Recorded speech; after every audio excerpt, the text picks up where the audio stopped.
Bismillahirrahmanirrahim. Assalamualaikum warahmatullahi taala wabarakatuh. Alhamdulillahirabbil alamin. Wassalatu wassalamu ala asyrafil anbiya'i wal mursalin wa ala alihi wa ashabihi ajma'in. Rabbi shrah li sadri wa yassir li amri wa halul 'uqdatam min lisani yafqahu qawli. Subhanaka la ilma lana illa ma 'allamtana innaka antal alimul hakim. Wala hawla wala quwwata illa billahil aliyyil azim. Alhamdulillah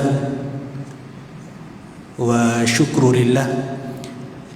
Segala puji bagi Allah Subhanahu wa taala menghimpunkan kita pada malam ini dalam sama-sama kita munakashah ataupun kita berbincang majlis ilmu, insya-Allah. Semoga keberadaan kita pada bulan Jamadil Akhir ataupun Jumadal Ukhra yang kita sedang menghampiri kepada bulan Ramadan, menghampiri bulan Rajab tidak lama lagi. Semoga Allah melindungi kita dan berikan kita kesihatan, afiat berpanjangan, insya-Allah. Yang berbahagia pada Tuan Imam yang dihormati Tuan Nazir dan seluruh ahli jawatankuasa dan seluruh ahli qaryah Masjid Kota Damansara, muslimin muslimat yang dirahmati oleh Allah Taala. Tuan-tuan dan puan yang dirahmati oleh Allah Taala, hari ini kita akan bawakan lagi perbincangan berkaitan dengan kalam-kalam ataupun kata-kata yang masyhur dalam kalangan kita, kata-kata yang kita biasa dengar, dalam membezakan di antara adakah itu sabda daripada Nabi sallallahu alaihi wasallam ataupun dia adalah kalam, kata-kata hikmah yang baik, pesanan yang baik daripada para sahabat ataupun daripada tabi'in, daripada tabi'in. Semoga kita jelas bahawa ungkapan-ungkapan yang berlega dalam masyarakat, qaul ataupun aqwal min aqwalis sahabah, kata-kata daripada sahabat itu jelas ia datang daripada sahabat dan bukan kita berwenang-wenang menyandarkan kepada Nabi SAW. Seringkali diingatkan bahawa apa-apa yang kita sebut ataupun kita nyatakan, kita sandarkan kepada Nabi sedangkan ia bukan Nabi, maka ingatlah bahawa ancaman yang diriwayatkan oleh yang disabda oleh Nabi sallallahu alaihi wasallam, man kadzdzaba alayya muta'ammidan falyatabawwa maq'adahu minan nar. Barang siapa yang berdusta ke atas diriku, man kadzdzaba alayya muta'ammidan falyatabawwa, maka Allah akan menyediakan baginya tempat di neraka. Kalau kita tidak pasti, maka kita jangan secara mudah menyandarkan kepada Nabi sallallahu alaihi wasallam, walaupun itu adalah kata-kata yang baik. Maka kita kena jelas dan tuan-tuan kena meneliti dan mencari sumbernya, supaya benda itu dapat kita kongsi ataupun kita sebarkan dengan cara yang betul. Ada satu ungkapan yang masyhur ataupun kalam yang berlega di antara kita yang berbunyi, al-qawlu tafaqqahu qabla an tusawwadu. Pendek je, tafaqqahu qabla an tusawwadu. Kata-kata ni adalah kalam yang masyhur yang disebut, ungkapan ini disebut oleh Ibnu Hajar Al-Asqalani, merupakan pensyarah yang mensyarahkan kitab Fathul Bari, yang mensyarahkan kitab Sahihul Bukhari. Kata-kata ini direkodkan oleh Ibnu Hajar dalam kitabnya Fathul Bari, bahawa ia adalah ungkapan ataupun kata yang disebut di dalam bab yang ke-15 dalam Sahih Bukhari, iaitu bab al-iqtibar fil ilmi wal hikmah. Bab pada menyatakan al-iqtibar. Al-iqtibar ni ribtah, Ghibtah, ghain ba ta ta marbutah. Al-irtibat fil ilmi wal hikmah, pada menjelaskan ungkapan ini ada dinyatakan dalam bab itu ghibtah di dalam ilmu dan hikmah. Apa yang disebut sebagai ghibtah? Sebelum ni kita mungkin biasa dengar perkataan ghibtah. Dia adalah kalam, ada istilah yang lebih kurang sama maksud, sama kalau kita terjemahkan dalam bahasa Melayu, tapi dalam pengertian bahasa lughawi, secara lughahnya ia berbeza. Ghibtah, hasad, hasad dengki, dan satu lagi disebut sebagai munafasah. Maka perkataan ini menjadi perbincangan dalam Sahihul Bukhari, iaitu bab al-irtibab, bab ghibtah ni. Apakah dimaksud dengan al-ghibtah? Ghibtah ni adalah satu perasaan iri hati, satu perasaan iri hati terhadap seseorang. Contohnya Tuan Haji A ataupun individu A ni dia iri hati dengan individu B dalam perkara, dia ada dalam dua perkara, sama ada perkara duniawi ataupun perkara dalam perkara ibadah. Dia iri hati melihat orang itu ada kelebihan dari sudut harta, itu dari sudut duniawi lah. Adapun dia ghibtah, ada rasa iri hati melihat seseorang itu ada kelebihan dari sudut mudah untuk melaksanakan ibadah, rajin berjemaah di masjid Kota Damansara. Sering kita nampak dia ni banyak masa. Kadang kita dekat traffic light tu, kita lalu nampak Tuan Haji ni kerap kali, acap kali 5 waktu ada di masjid. Kita ada rasa iri hati, sedangkan kita ni tak sempat berkejaran ke tempat kerja contohnya, ataupun suntuk masa untuk melangsaikan, melunaskan beberapa perkara. Maka ghibtah ini adalah rasa iri hati kepada seseorang, tetapi kita tidak berniat untuk meluputkan ataupun melupuskan kelebihan, kenikmatan yang ada pada orang tu. Adapun hasad dengki, al-hasad, seperti mana dalam surah apa? Al-Falaq, wa min syarri hasidin idza hasad. Dan kita diminta untuk dilindungi daripada orang yang mempunyai perasaan hasad. Antara perkara yang diajar oleh Allah Ta'ala untuk kita minta lindung daripada orang yang ada hasad pada diri kita. Maka perasaan hasad ni adalah dia iri hati, sama juga iri hati, ada perasaan hasad kepada seseorang dengan tujuan supaya kenikmatan, kelebihan yang ada pada orang itu luput, supaya dia tak dapat langsung, dengan pelbagai cara yang dia buat. Sama ada dia mencantas orang tu, ataupun dia buatlah macam mana sekalipun agar kawan dia itu ataupun orang yang dia hasad itu tidak dapat kenikmatan tu. Itu hasad. Adapun ghibtah yang disebutkan dalam bab dalam Sahih Bukhari ni, kita bincang ni, kita tak bincang lagi pada ungkapan tadi, kita nak bezakan di antara ghibtah dan al-hasad. Adapun ghibtah tu dia ada iri hati dengan orang tu, tapi dia tak sampai ke peringkat supaya kenikmatan orang, kenikmatan, kelebihan yang ada pada orang tu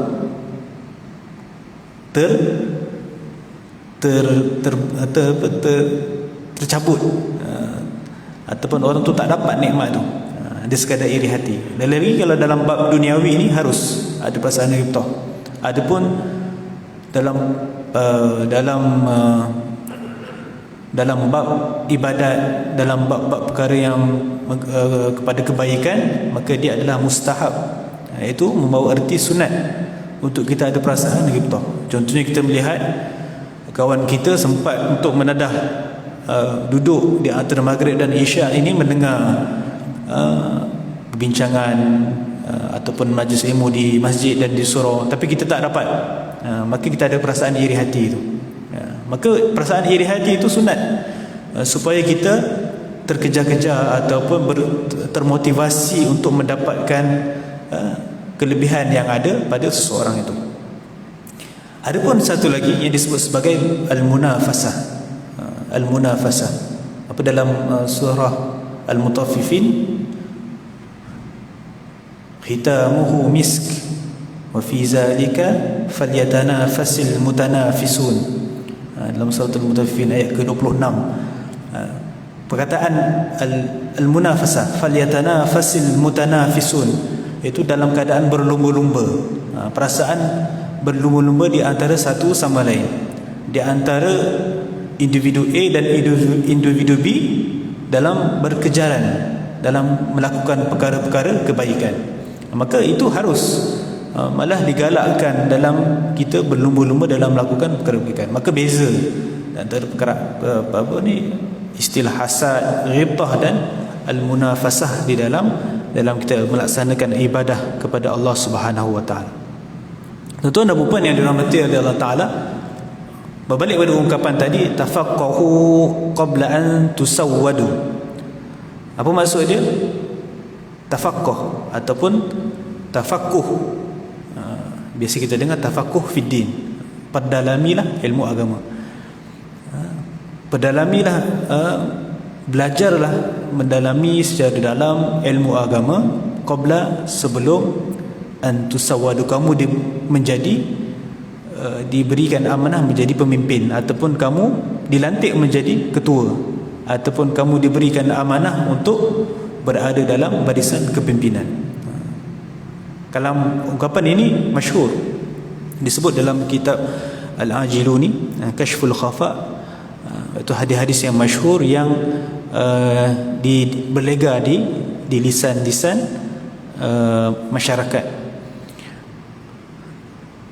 Siapakah yang mengungkap kata-kata ini? Waqala Umar wa zakarahu tafaqqahu qabla an tusawwadu. Maka ungkapan ini dinyatakan oleh Ibnu Hajar dalam Fathul Bari, direkodkan di dalam Fathul Bari. Ia adalah ungkapan Amirul Mukminin Sayyidina Umar Ibnu Al-Khattab. Dia bukan kalam daripada Nabi sallallahu alaihi wasallam, bukan hadis daripada Nabi sallallahu alaihi wasallam. Dia adalah kalam, kata-kata hikmah yang penuh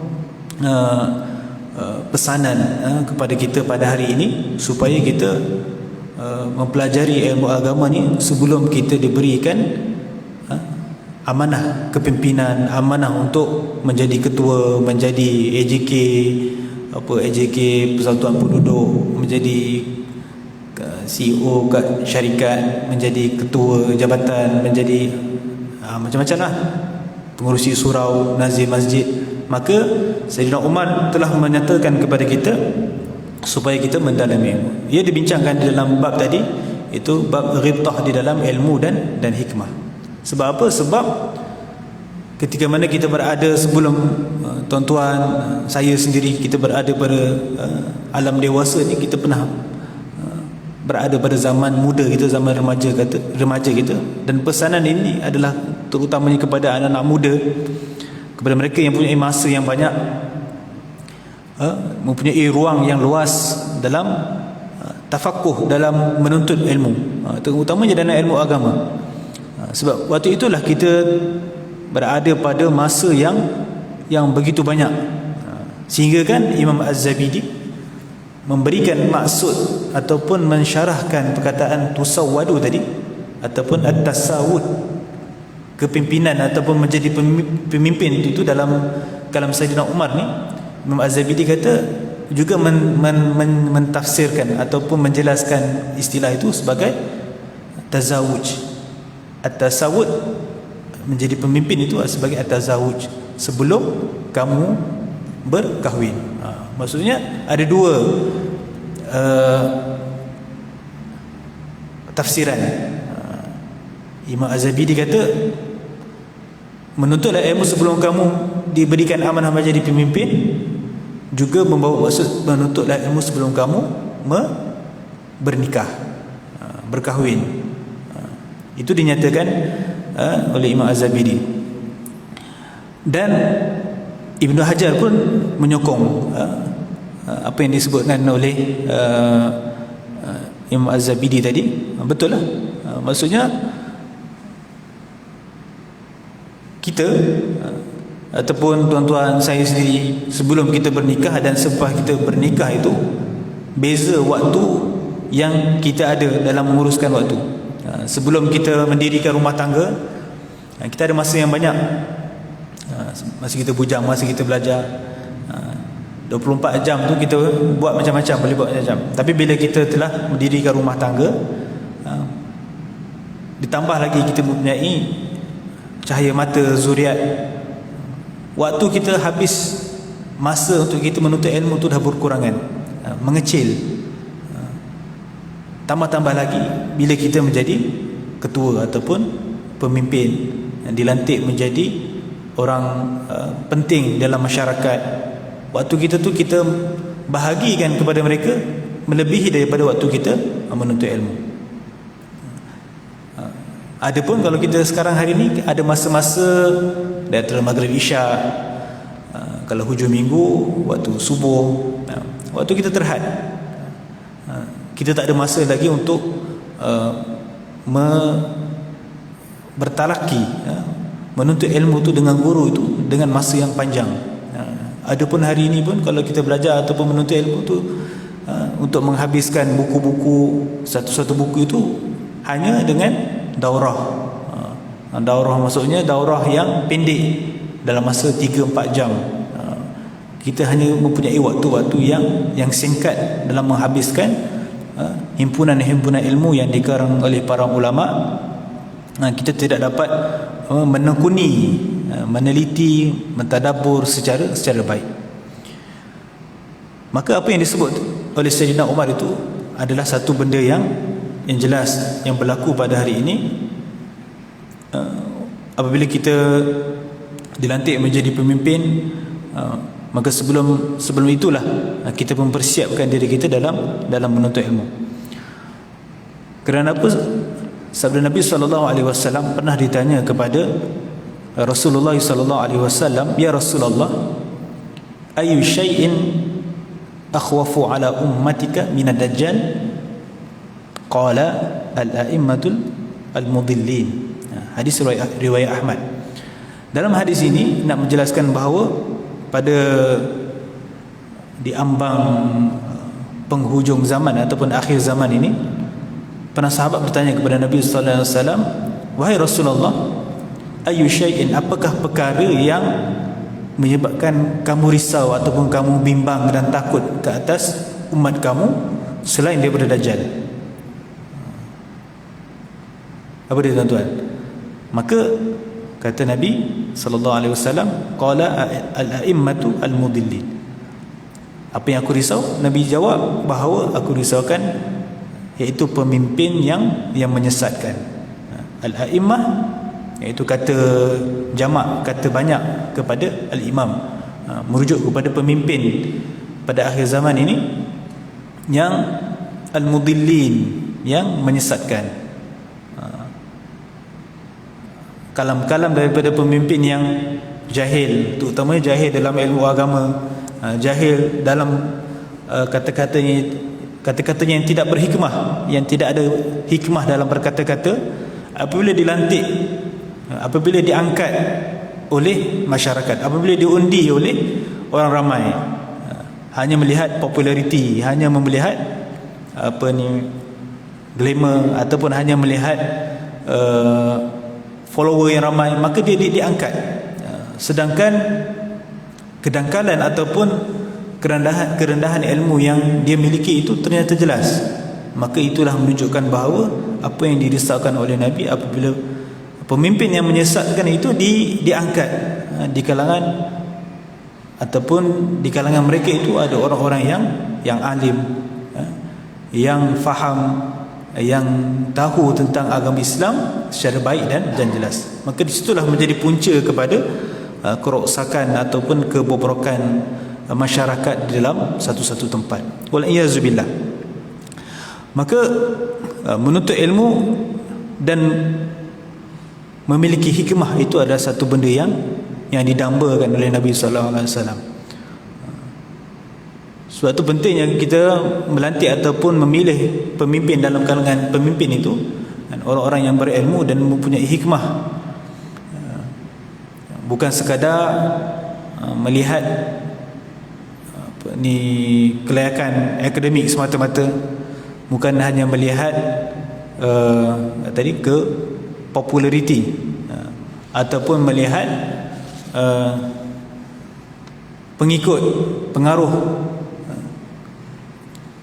Kena ada pemimpin yang kita angkat ni pemimpin yang mempunyai jati diri ataupun mempunyai keluasan ilmu yang baik, mempunyai kefahaman yang boleh membuka ataupun mempunyai futuhat, yang boleh membuka minda ataupun boleh membuka suatu masyarakat itu ke arah yang lebih baik. Maka Imam Az-Zurqani juga menyebut bahawa waqala sahih min qaulin Umar. Maka kalam ini, kata-kata ini adalah kata-kata yang benar, sahih. Ia adalah kata-kata daripada Sayyidina Umar bin Al-Khattab. Sebut tentang orang yang berilmu ni juga, pentingnya kita menuntut ilmu ni. Pernah Sayyidina Umar juga mengungkapkan satu kata-kata, la yaq'ud fi suqina man lam yatafaqquh. Apa maksud dia? Sayyidina Umar juga pernah pesan, maksudnya sejajar dengan apa yang disebut tadi, tafaqqahu qabla an tusawwadu. Dia juga sebut la yaq'ud, tidak boleh seseorang berada di fi suqina. Suq ni pasar. La yaq'ud fi suqina man lam yatafaqquh. Tidak boleh ada seseorang di pasar kita ini yang tidak belajar ataupun mendalami, menuntut ilmu agama terutamanya. Nak sebut apa? Nak sebut di pasar pun, Sayyidina Umar dia kata dekat pasarnya nak berniaga, contohnya kita di mall lah, kalau ada di mall, di pasar raya, di arcade contohnya, orang nak berniaga tu pun kena ada orang yang berilmu, yang ada tafakuh dalam agama, tafakuh fiddin. Sebab apa? Sebab kalau orang itu tidak mempelajari ataupun mendalami ilmu agama yang baik, maka dia akan melakukan kemungkaran. Bila dia berniaga, dia akan mengurangkan timbangan. Bila dia berniaga, dia akan memendekkan sukatan, mengurangkan sukatan contohnya. Apabila dia berniaga, dia berdusta. Maka Sayyidina Umar menjelaskan bahawa sehingga kan kalau di pasar pun tidak boleh orang yang tidak berilmu, yang tidak tafakuh dalam mempelajari ilmu agama itu utamanya, berada di pasar mereka. Lebih-lebih lagi kita pada hari ini bukan di pasar, di jabatan-jabatan kerajaan, di parlimen. Sudah tentu kita kena memilih orang-orang yang mempunyai keilmuan, mempunyai tafakuh, asas tafakuh yang baik dalam memahami, menguruskan urusan manusia di dunia ni. Maksudnya bukan di pasar, di semua tempat-tempat yang menentukan polisi ataupun membuat dasar-dasar kepada orang kebanyakan, sudah pasti ia kena bertepatan dengan syarak dan tidak boleh mengundang kepada perkara-perkara yang maksiat. An-nasiyadah, sesungguhnya kepimpinan, leadership, laisat mani'atun minat tafaqquh, lakinnaha qad takunu minal asbab al-mu'awwiqah. Kata penulis, dia kata bahawa sesungguhnya kepimpinan, an-nasiyadah, leadership ni bukanlah satu penghalang kepada seseorang itu untuk bertafakuh. Sebenarnya kalau kita dilantik menjadi pemimpin sekalipun, walaupun kita tidak sempat menyempurnakan pengajian kita, sempat menyempurnakan tafakuh kita, maka kita masih lagi boleh menuntut ilmu, masih boleh lagi belajar, masih boleh lagi mendalami, mengikuti kelas-kelas yang dianjurkan di masjid, di surau, di madrasah, di rumah-rumah kawan-kawan yang menganjurkan kelas-kelas agama, mengajukan kelas-kelas yang baik dalam mengurus mentadbir dan sebagainya. Dan kepimpinan sebenarnya bukan menghalang ataupun bukan menjadi penghalang kepada seseorang itu untuk bertafakuh. Sebab apa? Sebab kita boleh melihat sejarah ataupun tarikh bagaimana Sultan Muhammad Al-Fatih, dia diangkat menjadi sultan ketika mana usia 12 tahun, sebelum menjadi ketua ataupun pemimpin dalam menguruskan tenteranya. Dia dibentuk daripada zaman mudanya itu oleh bapanya untuk tafakuh, mendalami ilmu agama, mempelajari ilmu-ilmu lain, ilmu-ilmu alat, ilmu-ilmu fardu ain, ilmu-ilmu fardu kifayah. Begitulah menjadi contoh kita pada hari ini dalam membentuk anak-anak, membentuk diri kita sendiri. Walaupun kita meningkat usia, tapi usia bukanlah menjadi ukuran. Tiada istilah kita terlambat, masih lagi kita boleh membentuk dalam mempelajari dan memperkukuhkan lagi dalam mendalami ilmu-ilmu yang ada di dunia ini. Maka kepimpinan ataupun leadership itu bukanlah menjadi penghalang untuk kita mempelajari ataupun bertafakuh dalam menekuni, meneliti pengajian-pengajian yang ada pada hari ini. Wazalika li'anna akbarul ihtisham wal inshighal tamna'u min ay yajlis as-sayyid majlisul muta'allimin. Penulis kata, dia kata bahawa itu adalah disebabkan kerana besarnya kesibukan ataupun sibuknya apabila orang tu telah menceburkan diri dalam kepimpinan, dalam menjadi ketua, menjadi salah seorang daripada line up kepimpinan, dia menyebabkan dia terhalang untuk dia duduk yajlis as-sayyid majlis al-muta'allimin.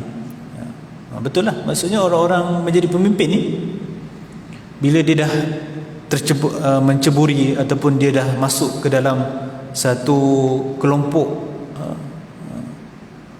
mentadbir ataupun menjadi ketua, maka waktu dia kurang untuk dia sama-sama duduk dalam majlis-majlis ilmu, majlis-majlis al-muta'allimin, dalam muta'allimin, mempelajari, memberikan pengajian yang baik ataupun bersama-sama dalam majlis pengajian.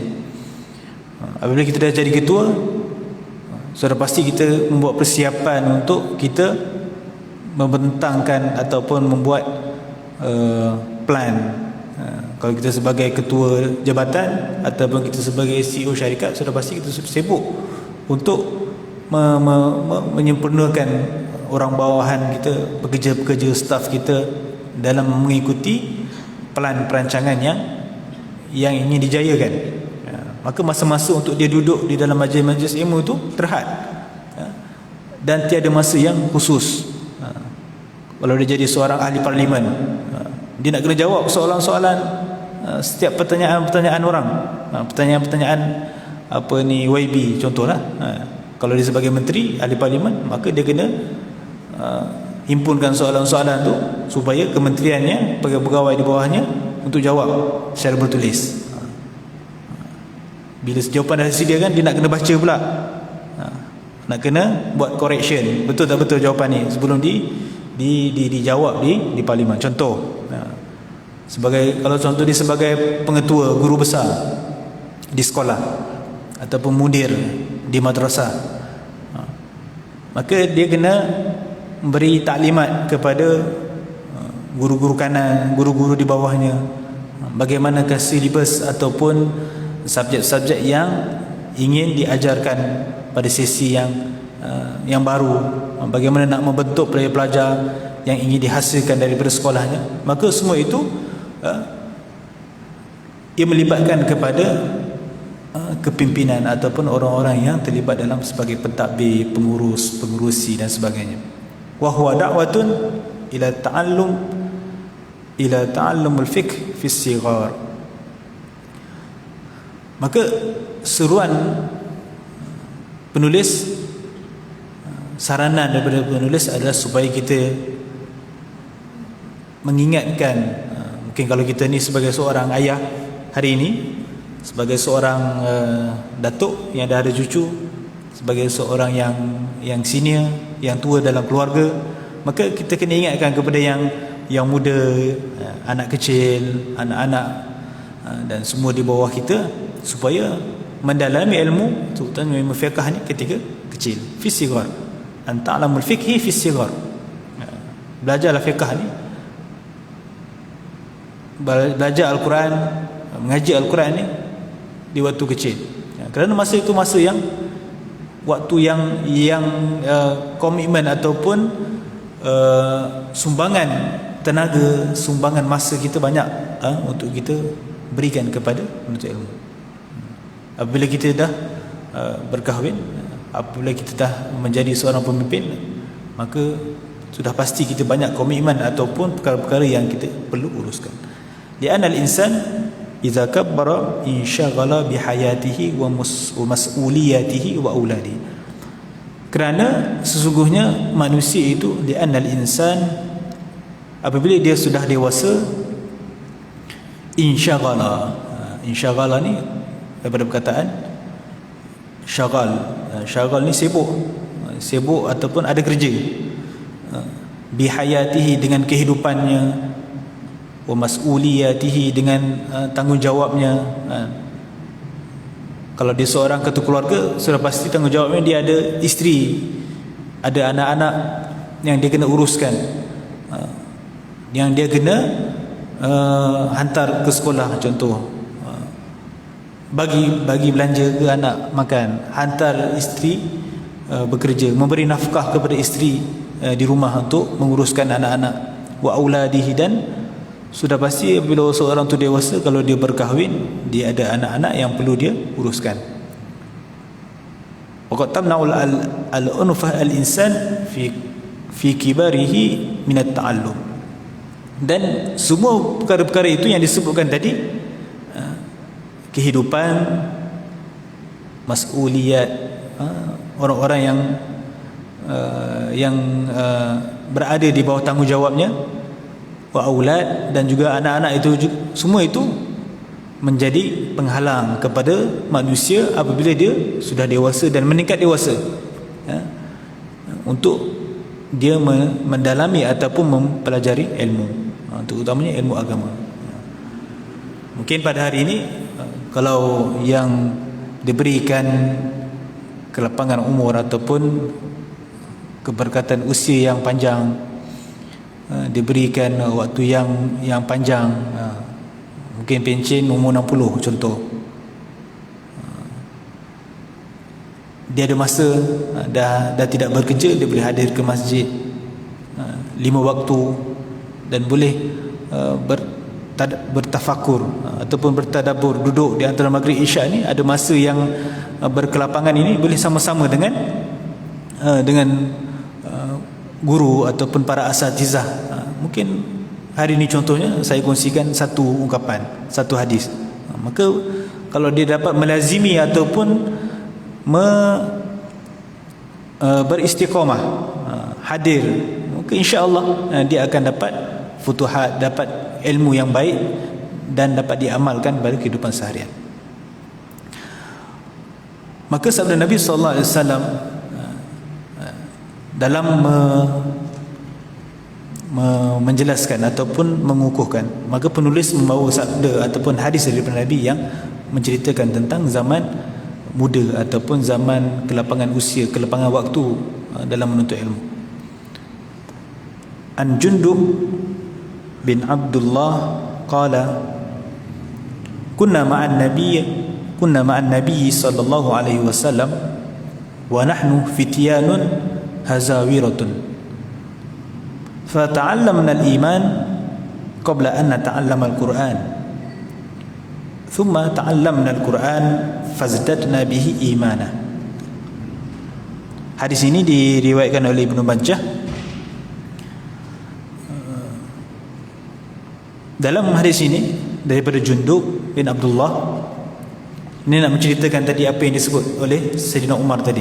Maksudnya tafakuh sebelum kamu, memperdalamilah ilmu agama sebelum kamu dilantik, diberikan amanah menjadi pemimpin. Maka ada hadis yang dibawakan oleh penulis yang mengukuhkan ataupun menyokong apa yang dikatakan oleh Sayyidina Umar tadi. Sesungguhnya Jundub bin Abdullah berkata bahawa sesungguhnya kami bersama Nabi SAW, wa nahnu fityanun hazawiratun, dan kami ketika itu adalah fityan hazawirah. Dia satu ungkapan yang menunjukkan kepada orang pemuda yang remaja. Fityanun hazawiratun fata'allamna al-iman qabla an nata'allama al-Quran. Sesungguhnya kami bersama Nabi SAW dan ketika itu kami muda remaja. Fata'allamna al-iman, kami mendalami ataupun mempelajari tentang iman sebelum kami an nata'allama al-Quran, sebelum kami mempelajari Quran. Maksudnya pada ketika itu, pada zaman Nabi, anak-anak muda ini dia dibentuk ataupun diajar, diasuh dengan iman, dengan tauhid kepada Allah Taala. Qabla an nata'allam al-Quran, sebelum dia ni diajar tentang Quran, sebelum dia diajar untuk menghafaz, mendalami ilmu Al-Quran, sebelum tahu kepada tafsiran Al-Quran. Maka Jundub bin Abdullah mengatakan bahawa ketika mana kami fityan hazawirah, ketika mana kami ini berada pada usia muda remaja, kami diajarkan tentang iman. Sebab itu pada hari ini kita perlu mengajar anak ataupun mereka-mereka yang berada pada usia muda itu, anak kita lah, anak-anak yang berada pada usia muda ni perlu dibentuk, dibangunkan dengan tauhid kepada Allah Ta'ala, mengenal Allah Ta'ala. Sebelum kita mengajar, mengasak ataupun menyuruh mereka untuk mengaji, menghafaz Al-Quran, supaya mengenal Allah itu menjadi asas kepada kehidupan, menjadi mengenal ataupun beriman kepada Allah itu menjadi asas kepada untuk melaksanakan perkara amal ibadat yang lain.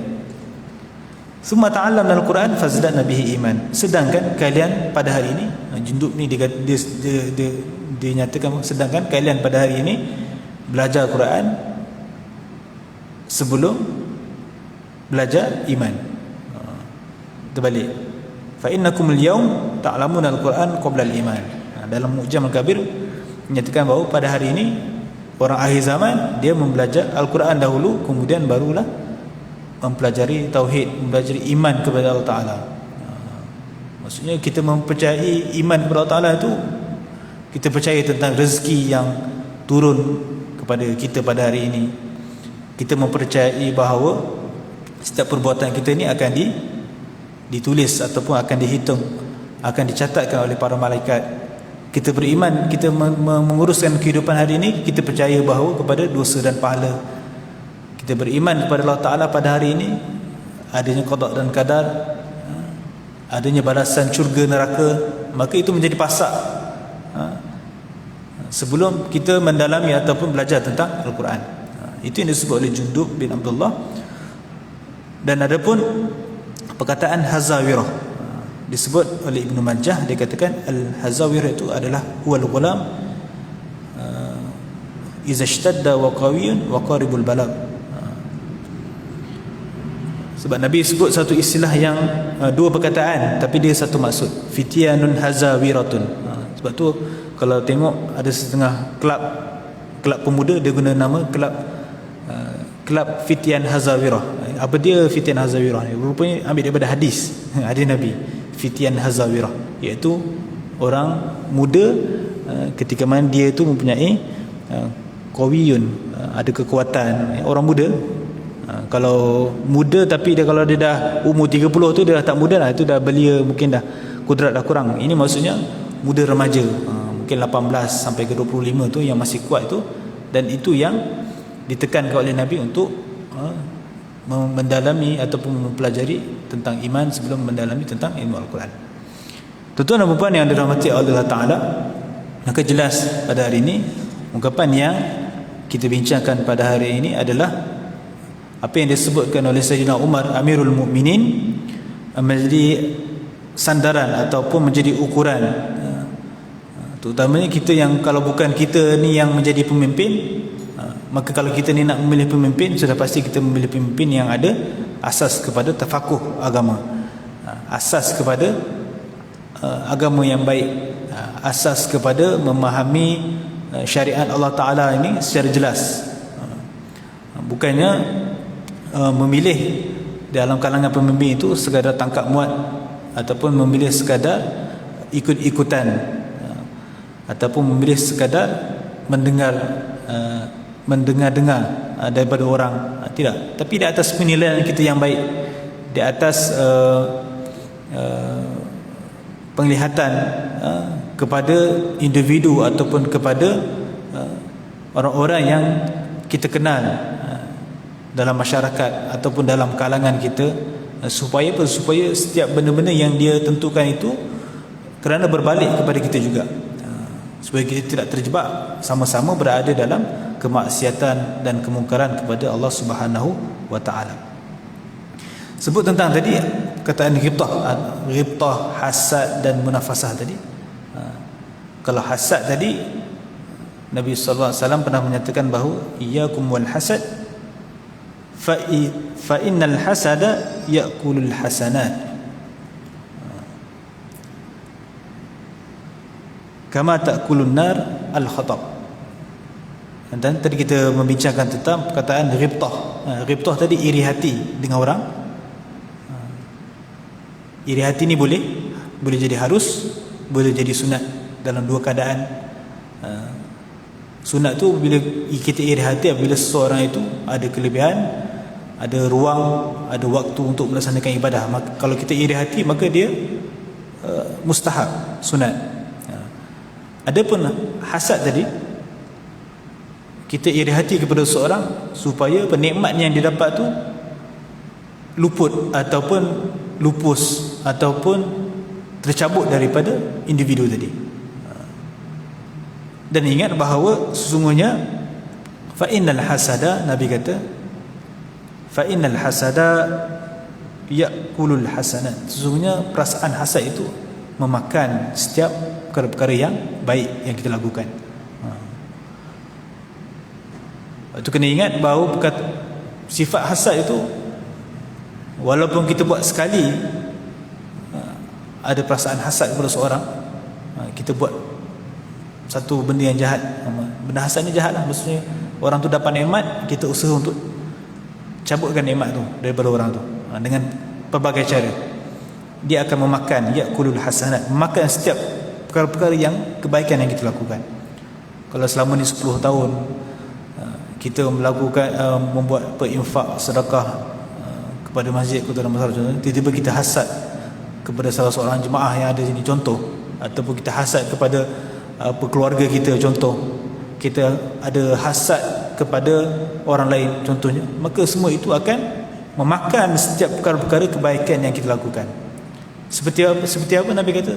Kama ta'kulun nar al-hatab, ataupun al-ushab, seperti mana makannya api yang membakar itu memakan kayu-kayu api.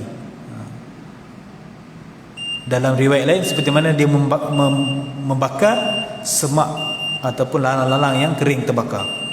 Maka itu menjadi contoh bagaimana perasaan hasad itu boleh membakar segala perkara baik, seperti mana api yang membakar kayu-kayu yang kering yang terbakar daripada api. Wallahu a'lam.